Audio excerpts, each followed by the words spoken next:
The leading Russian opposition politician, former Deputy Prime Minister Boris Nemtsov, has been shot dead in Moscow, Russian officials say. An unidentified attacker in a car shot Mr. Nemtsov 4 times in the back as he crossed the bridge in view of the Kremlin, police say. He died hours after appealing for support for a march on Sunday in Moscow against the war in Ukraine. Russian President Vladimir Putin has condemned the murder, the Kremlin says. In a recent interview, Mr. Nemtsov had said he feared Mr. Putin would have him killed because of his opposition to the war in Ukraine. Mr. Nemtsov, 55, served as first deputy prime minister under President Boris Yeltsin in the 1990s. He had earned a reputation as an economic reformer while governor of one of Russia's biggest cities, Nizhny Novgorod.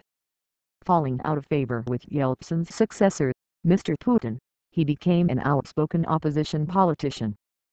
Brutal murder. Thorbjørn Jagland, Secretary-General of the Council of Europe, condemned the killing, saying in a tweet, "I am shocked and appalled. Key opposition leader Boris Nemtsov was shot. Killers must be brought to justice." U.S. President Barack Obama condemned the brutal murder and called on the Russian government to conduct a prompt, impartial and transparent investigation.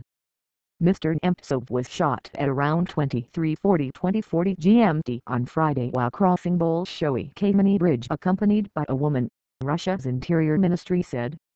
He was shot with a pistol from a white car which fled the scene, a police source told Russia's Interfax news agency.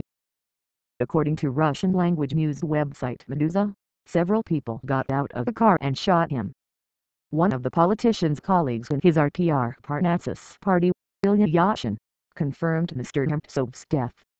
"Unfortunately, I can't see the corpse of Boris Nemtsov in front of me now," he was quoted as saying by Russia's Lenta.Ruthenium news website. Flowers were left at the site of the shooting through the night. Line analysis.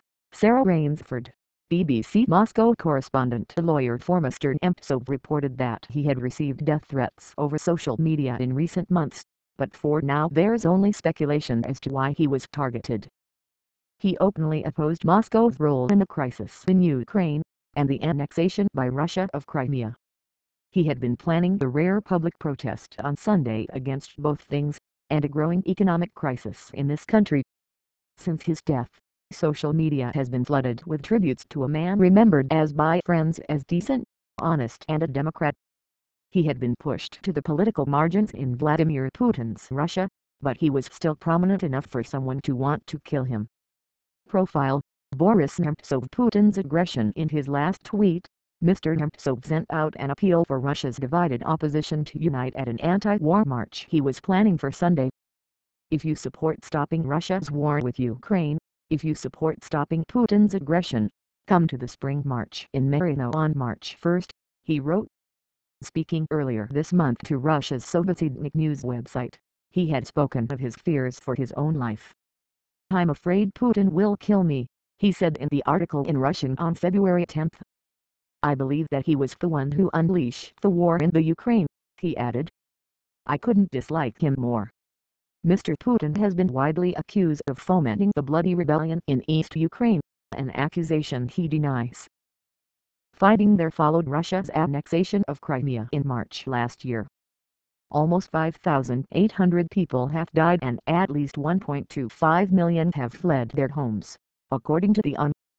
The Ukrainian government, Western leaders and NATO say there is clear evidence that Russia is helping the rebels with heavy weapons and soldiers. Independent experts echo that accusation while Moscow denies it, insisting that any Russians serving with the rebels are volunteers.